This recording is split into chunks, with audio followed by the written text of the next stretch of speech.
Okay everybody, it's Adam. Welcome back to the channel. I have let the decals on my Corvette class ship completely dry, and now I'll work on the final assembly, which involves fitting the shoulder onto the nose cone and the shock cord mount there and the engine retainer here. To do that, I will need my stand, and I'll be right back. Okay, if you remember from before painting, this portion was masked off so that it did not get any paint, because what I will use to attach the engine retainer is some epoxy. Realistically, the epoxy probably would stick to the paint just fine. It'll stick a little bit better to the paper tube by itself. So this is the engine retainer ring. It's two pieces. This part with the threads on the outside, that gets glued to the engine tube, and then this will screw on to the outside to hold the engine in place. So if you're using these or anything like it, don't know if you can see that very well, but the one side, the threads go all the way to the end, the other side it does not. So the threaded end, the side where the threads end, needs to be facing outward. So that's something to pay attention to. I forgot to get my plate for mixing the epoxy. So do that. And actually, I'm also going to get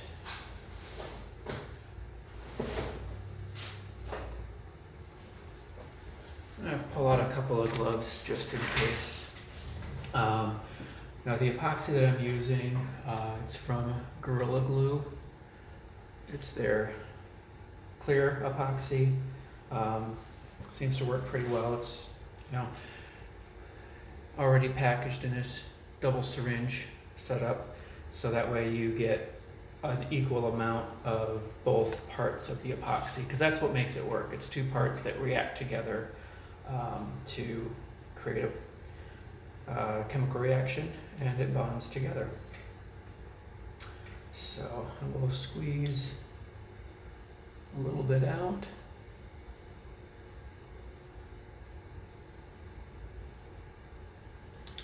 Probably more than I actually need. And then pull back so that there's not epoxy right at the ends. And then the cap goes back on. There. And then it's just take a little popsicle stick and mix it together. Different brands have different suggestions for how long to mix together. I believe this is 15 seconds. It's a little cold, so I'm going to mix it a little bit longer. You almost can't over mix epoxy until you're getting into the actual curing time. If it starts to cure while you're mixing, then you've probably mixed it more than enough. There. And this is nice and mixed. And it's really, see the consistency here, it's very thick. So it's not like glue where it's just oozes everywhere. Definitely not like super glue. Much thicker than most super glues. So I'm just going to take my little stick and dab it around the outside and try not to get any on the inside of the mount tube.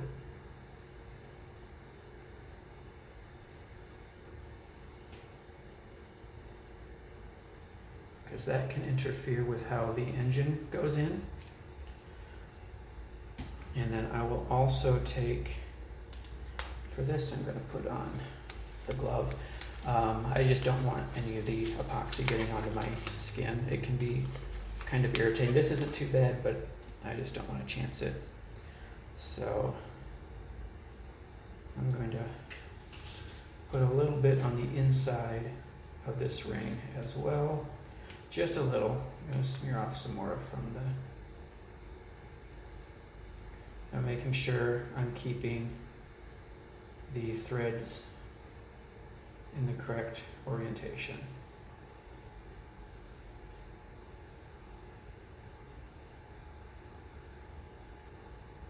Okay, that's pretty good there.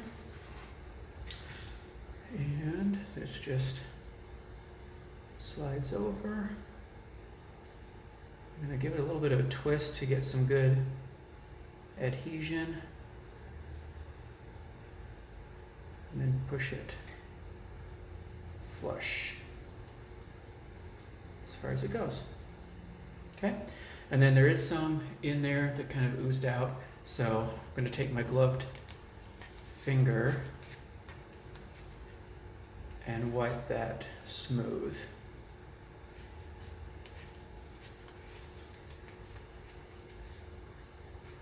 There.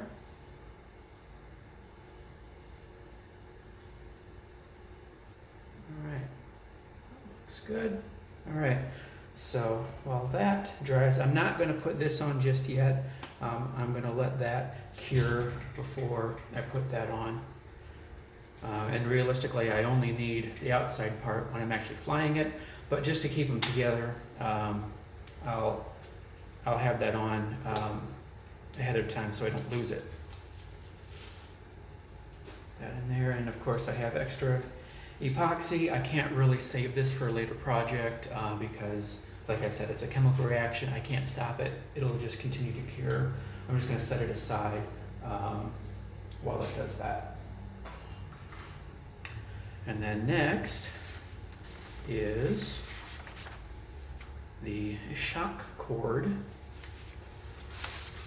mount, which I'll cut from this sheet of the instructions.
Basically done with this,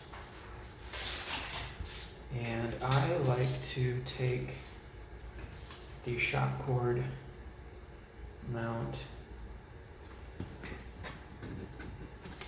and kind of pre-crease on the dashed lines to fold it. Just seems for me to work a little bit easier folding it later. Because next time I fold it, it'll have glue all over it. So I will find, there it is, the actual shock cord.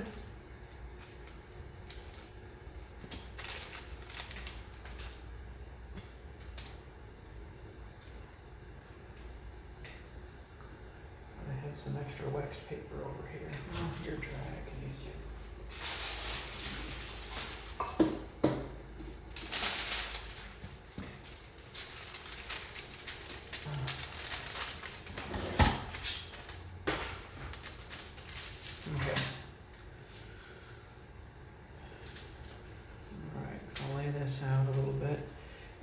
Oops.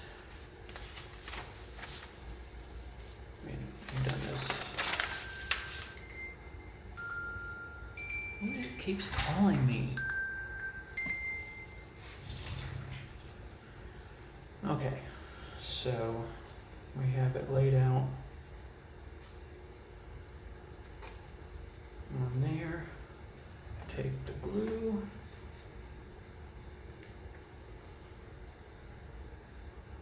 I'll do a glob down there first.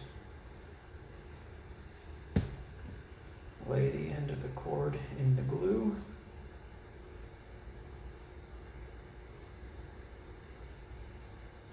Add some more. And since this is the part that keeps the shot cord attached to the body tube, I don't know if there can be too much glue with this particular part. Anything that oozes out, I'll just wipe up, but I want to make sure there's plenty of coverage there. And then same with this section.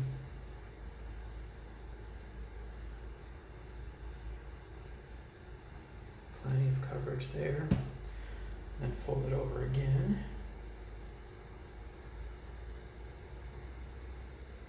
And then there's plenty of oozing out. So, my last little bit of paper towel from that tube. Don't worry, I have more. I'm just gonna wipe off some of that excess.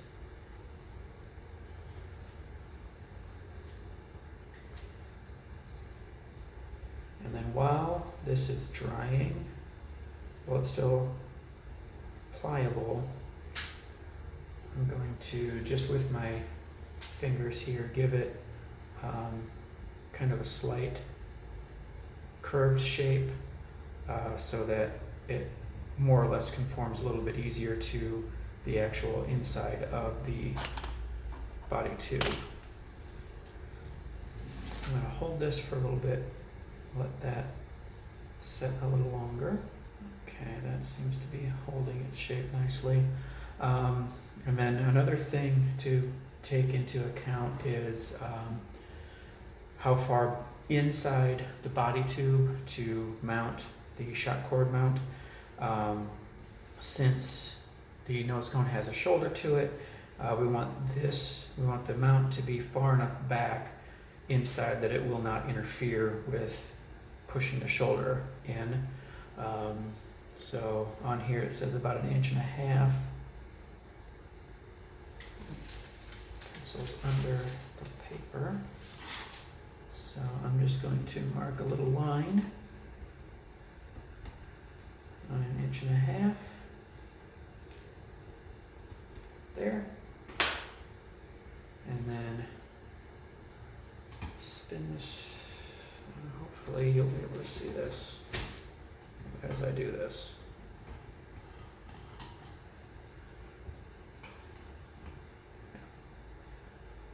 So a little, or not so little, blob of glue.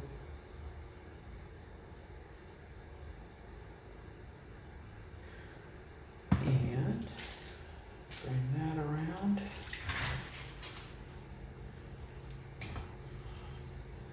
And reach in there, get it past that 1.5 inch mark. And then press it hard. Press firmly against the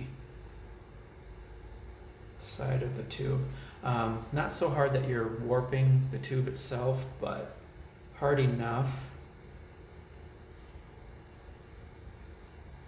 that it will actually stick. And spin it around so it's more or less facing downward there.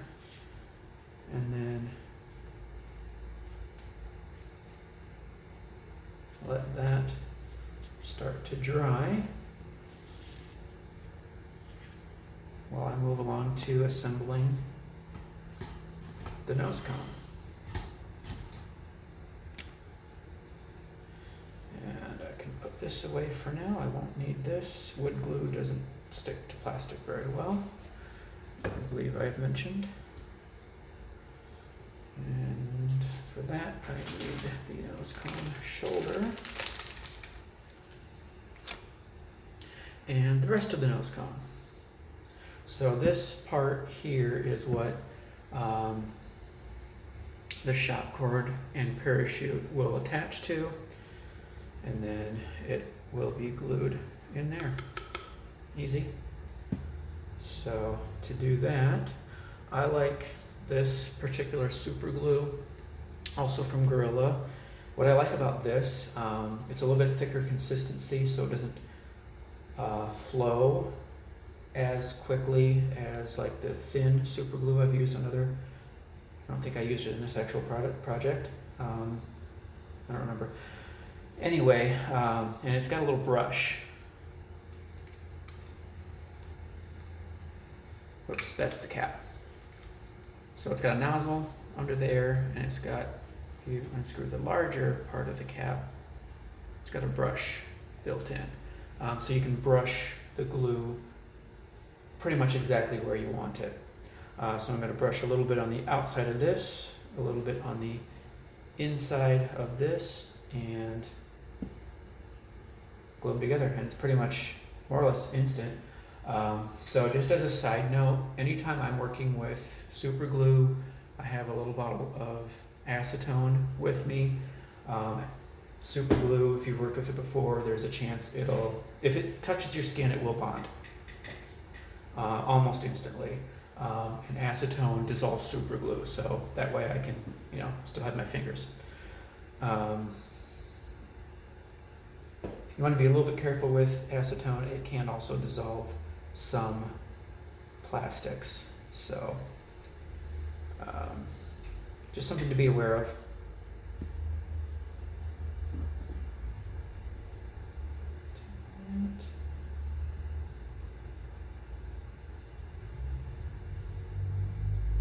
Brush off extra and just go around.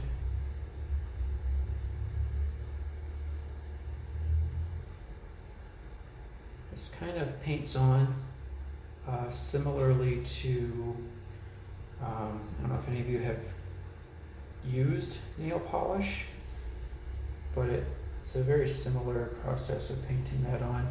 And speaking of nail polish, where you can find acetone, if you don't know, it's available in most supermarkets or big box stores as a nail polish remover. So I give that a little twist to kind of help set it in place, and then I'm just going through with my paper towel to wipe off any of the excess. So I'm going to let that sit there to dry and secure that cap. So yeah, another successful super gluing without sticking my fingers. So that's always fun. I'm going to this is pretty much going to be set almost instantly. I'm going to let the shock cord mount dry a little bit more before I attempt any manipulation of the shock cord. And then I'll show you my final assembly. Okay, while the shock cord mount dries, the nose cone assembly is dry. So I'll tie the parachute to the nose cone. First step is carefully cutting open the bag containing the parachute.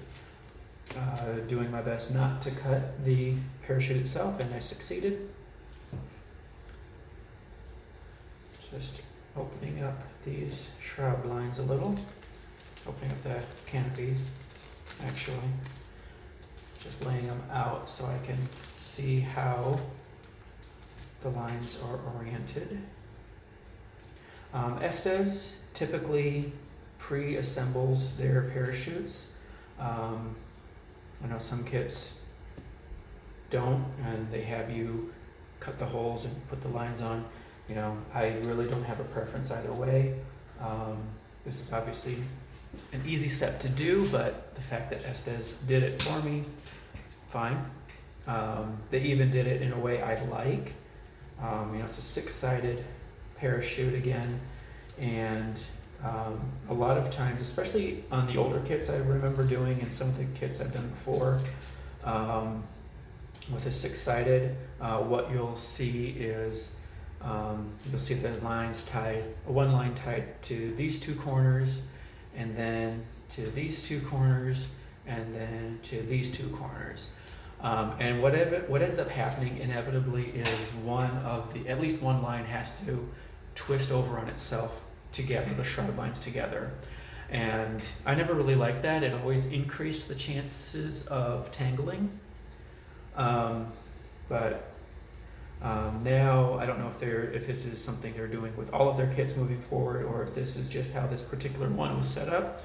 I have a line attaching these 2 rings, another line attaching these 2, and the third attaching to these 2. So that way when I gather the 3 sets together, you can see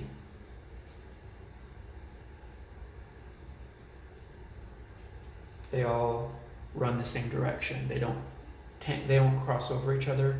I can't say that it won't still tangle. There's still a chance, but this is less chance of tangling. So anytime to minimize the tangling is always better. So I'm just going to give that a couple of pulls, make sure I have it even.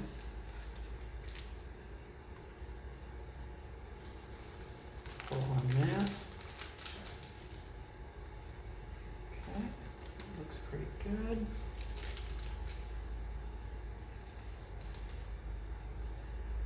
And then just kind of gathering the lines together to form more or less of a loop. Feed that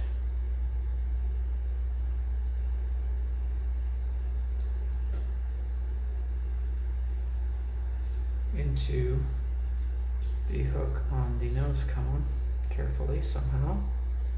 Actually, what might help me in this situation, I have tweezers. So since the tweezers are obviously rigid, I can feed that in, grab the lines with the tweezers, pull it through. And then next is getting it more secured. And what I'll do is basically pass the parachute through the loop. And again, I'm trying to do this as carefully as possible without disturbing those lines, so that they're all still even in the end. And that looks pretty good. So short of those lines actually breaking, that shouldn't come off. I'll check the shot cord. Seems pretty set. I don't want any wet glue in there when I put the parachute in, because we don't want to glue the parachute inside. That would be bad. But I can go ahead and tie the cord. And again, I'm going to use my tweezer trick.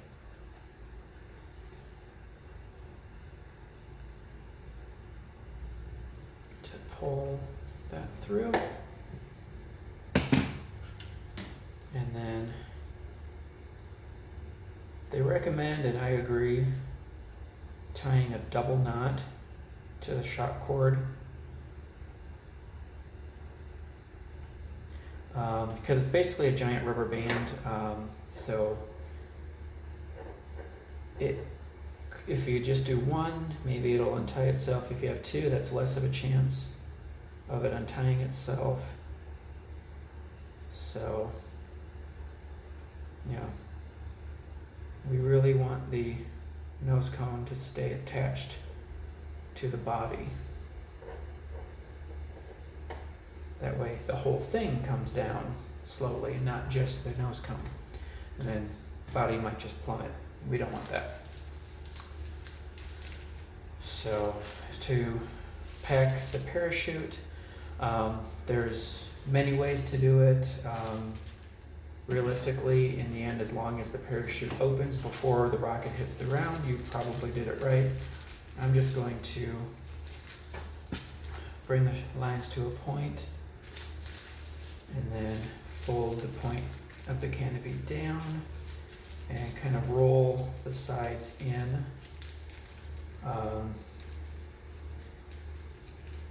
You want this to be sort of snug but not super tight. Obviously small enough that you can slide the parachute into the body tube comfortably, but you don't want it so tight that it won't open itself when you go to fly. So I'm going to, I need some more slack there. So put the parachute in and then feed the shock cord in. Obviously, if I was ready to fly, I'd have an engine in that end, a recovery wadding in before the parachute, but I won't be flying this just yet.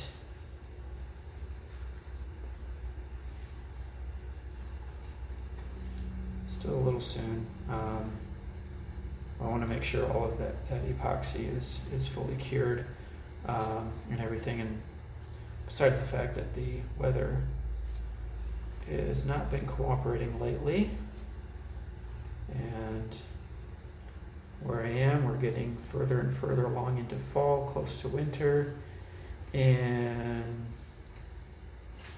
successful launch days are few and far between. So there we have it. The Space Corps Corvette class ship, fully assembled, more or less ready to fly. So thank you for joining me on this build. I had a blast. Maybe that's not the right word to use for model rockets. I had a lot of fun. So I hope you join me on my next build in future. So yeah, I'll stop rambling here and I'll sign off. Thanks again, and I'll see you on the next one.